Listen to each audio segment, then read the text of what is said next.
Hi, lovelies. Hope you guys are doing amazing in mind, body, and spirit. I am bringing another topic today that hits home. So, basically, all the ones I'll be presenting this month are things that I relate to the most, things that, you know, I'm hoping can relate to y'all in some way, shape, or form. And everything I share is literally my own experience, okay? I am not an expert. These are just simply things that I have noticed in my life, right? And I've experienced for myself. So it's regarding the fact that me as a Latina, right? I was raised by a single mom, okay, who raised five of us by herself. And she had no one here. She came from El Salvador on her own. When she first got here, she was working, right? And she had left her two sons back in El Salvador. And she doesn't have family. The only person she had who watched her kids while she was out here in the States was her aunt.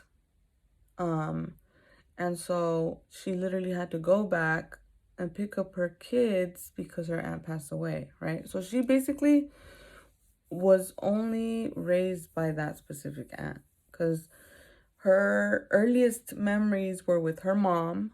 So the reason I'm going into backstory is so that you can kind of get an understanding of where the topic that relates to today, right? So she didn't really have someone to guide her, structure her, show her the ropes, basically, right? On parenting. And because she lost her mom at 9 years old. And so she was thrown in an orphanage for about 2 years before her aunt came and claimed her, right? And then, like I said, she came out here by herself. She didn't have no one but her kids, So, the way she raised us was to be really tough, like just be mentally tough. And she, the way she would go about kind of toughening us up was a lot of, unfortunately, verbal abuse, right?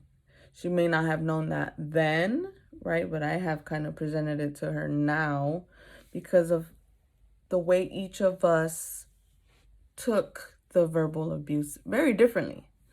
And I'll have to get into that in another video because I want to focus on the topic of today, which is the fact that okay, I'm trying to figure out how to explain it because we're raised to be tough mentally, right? So the minute we begin to show that we are not being tough mentally, we're told, what are you doing? No, no, no, no. So like when we would try to explain, hey, mom, I'm having anxiety. She's like, no, no, you're not. Like, no. And it's crazy enough to trace it back to like the first times I would present to her, mom, I have allergies, right? And she would be like, no, no, you don't.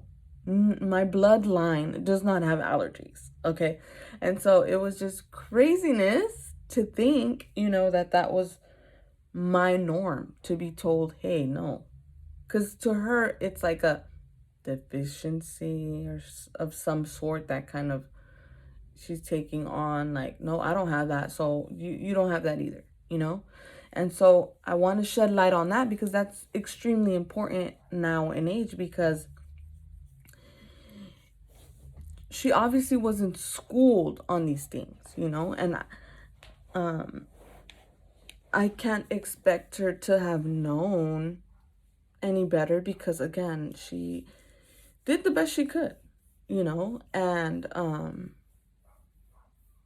I just think it's important for those of you who are dealing with a current parent that's like, nope, that's just non-existent. Like, it's all in your head and this, that, and the other. And, You don't have someone being supportive of you when you are dealing with these mental health issues, right? I need you to know you're not alone, okay? Because it's more so just trying to get you to understand that we can't blame them for the way they react to these things that we're presenting to them now, right?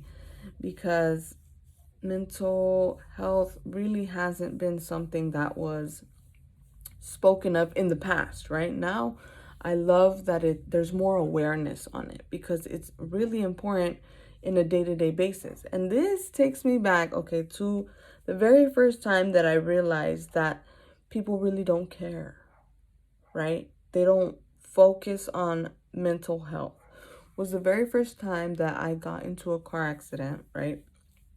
And I would tell people, hey, yeah, I got into a car accident. That's why I think I was back in college. So I was like, oh, yeah, that's why I missed class yesterday or whatever.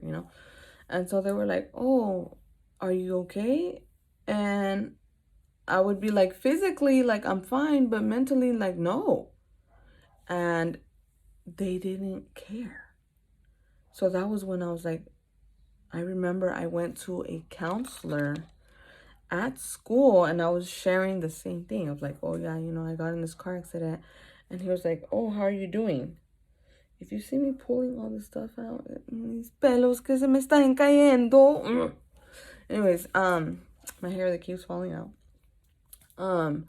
And I was telling him, I got in this car accident and I told him, yeah, I'm okay. But I expressed to him the frustration. I remember that was the first time that I shared that. Because I'm like, yeah, people are asking me if I'm okay. And I tell them physically, because they're like, oh, you look fine, And it was so frustrating to me that no one cared to ask how I was doing mentally. That shit was traumatizing. Why? Because I had never gotten in a car accident because my mother was very, how does she say? Like, dice que maneja a la defensiva is what she says, right? So basically, you have to prep for the worst. So you have to be vigilant, basically, of everything around you so that you can kind of catch it ahead of time and be able to have time to dodge or, move out of the way of an accident. And let me tell you, this woman was so good at dodging accidents. It was incredible. And that's all I had memory of my mom right before this accident, because that accident actually happened with her driving and I was passenger. And so it was more so like I was in shock when it initially happened, right? That's what messed me up. Because I was like, wait a minute, like what? And I remember clear as day that as it was about to happen, right? Because there was a vehicle in front of ours that the car started sparking. Like the bottom of the car was sparking. So we were trying to, give it space to like move off because they were on the fast lane. And instead of moving, they end up going into like the center, where there's not very much space for them to like get off the road, And in the midst of that, they ended up hitting like a guardrail, right? And so my mom went to brake, and like I said, in the moment I was like, oh no, we got this. Like my mom's always dodged accidents, like we're good. But when she hit and before impact, I remember yelling like, "Ma!" Right? In shock, like, no, there's no way we're about to hit. And so when we did, right, car was towed. It was a big old thing, right? So the point I'm trying to make is that you're not alone if you feel like you're not getting enough support from your parents or older relatives, basically, because they are they weren't prone to that. They had no idea, you know, and it's now that we're becoming more aware of how important it is and how common it is, and that we've been dealing with it in silence. And so the fact that we're able to bring it up now, right, is crucial, and it helps people understand, like, dang, I'm not the only one dealing with this kind of stuff.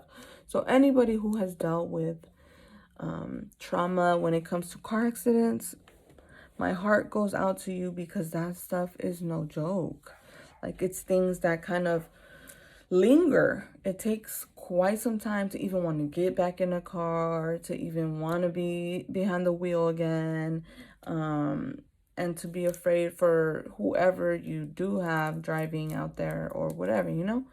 And so I feel for you and I pray for you, because you just truly have to face that fear, in a sense, head on, to where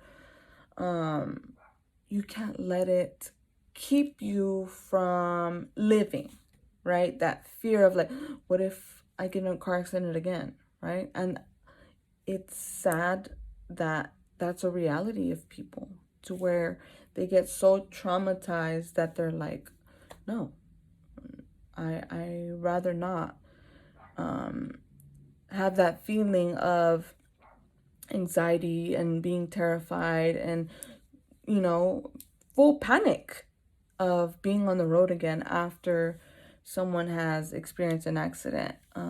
So like I said, my heart goes out to you, and you have to just take things day by day and know that things will get better. And I hope that you can find courage within yourself to kind of overcome that fear, because you deserve to live again. Like, you don't deserve to have a event in your life shape it in such a negative way to where you are no longer living because you're so terrified. Does that make sense? I hope it makes sense. So yeah, it was really hard. But back to what I was saying regarding, you know, our older family members just needing to be made more aware of, you know, mental health and the seriousness of it, anxiety and depression, and how real it is, and how it's a day-to-day thing. It's an ongoing thing, day and night. It becomes part of it, so it consumes us, right? But we try to push forward and cope, and it's also not black and white. There's so much gray, because it's like there's different levels to it, right? Of the anxiety and the depression, and the way it takes a toll on each of us. It's all very different. And so it's not, we all don't have the same solution, is basically what I was trying to get at. We deal with it differently, for one, and then treatment for it is very different for all of us. Because one, like Susie can get this specific treatment, but if Derek tries to get the same treatment, it's not going to work the same, you know? And so it's important to shed light on that, because I don't want anyone feeling alone during those dark times.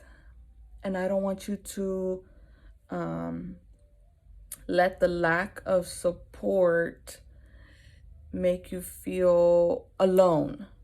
Does that make sense? So it's like the fact that you aren't getting as much support as you would want from your older family members shouldn't discourage you to not accept what it is you're dealing with on a daily basis. You know yourself. You know yourself better than anyone.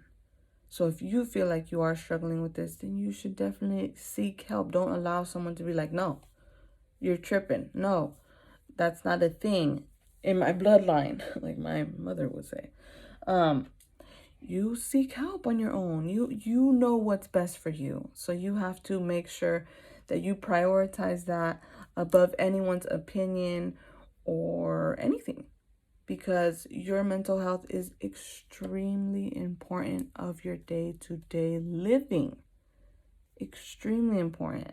It makes a huge difference because it can also cloud the way that you function, the way that you think, the way that you react to things. So it's extremely important for you to take priority in that. And that's basically the message that I want to come across today, is to make sure that you know that you matter and that you shouldn't let anyone's opinion, right, restrict you from seeking the help that you may need. Because you deserve to live your best life. You absolutely do. And I just need you to know that. Because, yeah, life is too short. And that's one thing that I am constantly bringing up. Is like, we have to enjoy this life. We only get one. So we deserve to do what's best for us so that we can be living and enjoying life. Because depression and anxiety is extremely difficult to deal with in itself, and then to have to carry it around with us, it makes things that much harder. And so that's basically what I wanted to come on here to say, is like, don't allow anyone, so I'm not just saying, our older relatives, but like, don't allow anyone to come between you and you getting help for your well-being. And that's in general. But like, I'm more so focusing on the mental health because it's not spoken of enough. It's not spoken about enough. And hopefully this gives you a sense of hope, of like, you will get through this. It takes time. It's a day-to-day thing. And when you find yourself what you call spiraling, right? When we get that first initial train of thought that kind of spirals into so many things, you have to try to snap yourself out of it and begin to focus on the things that make you happy, the things that bring you joy. And I've said this before to people, that it's important for you to find a hobby or journaling, anything that kind of is an outlet, right? So it could be exercising, it could be journaling, it could be hiking, it could be learning how to fly a drone. That's something I kind of want to learn. That's why I brought it up. Something that will spark your interest and distract your mind from allowing it to take control of you. Because I've said this before too, that like, I'm my own enemy. Me being in a room, so me and four walls is my worst enemy. Why? Because it allows my mind to just spiral, to go into dark places. So you can't allow that for yourself. You have to find courage and strength within yourself to get yourself out of bed. And I know that alone is sometimes so hard, but you truly have to dig deep and find that love within yourself. Push through all of that darkness. And I promise you, it will be better and better every day if you stay consistent on just pushing yourself, because those four walls are no good, let me tell you.